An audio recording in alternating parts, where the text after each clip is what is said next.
السلام عليكم، مرحبا يا أصدقائي.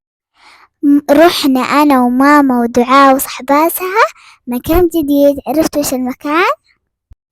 المكان مرة حلو، عجبني مرة. اسمه مربط البراء، وهذا المكان اللي يتدربوا فيه.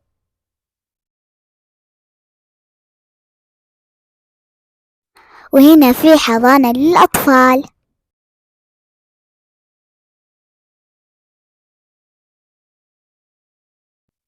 وصورنا هنا الخيول بعد ما تدربوا، قصد لما كملوا التدريب.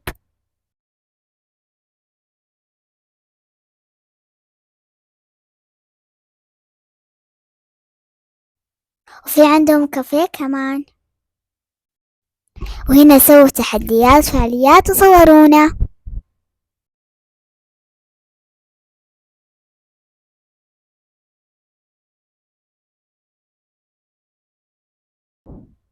هنا المكان ما شاء الله نظيف، والكوتشات مرة لطيفات.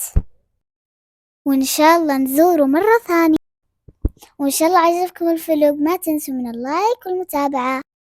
باي، أحبكم.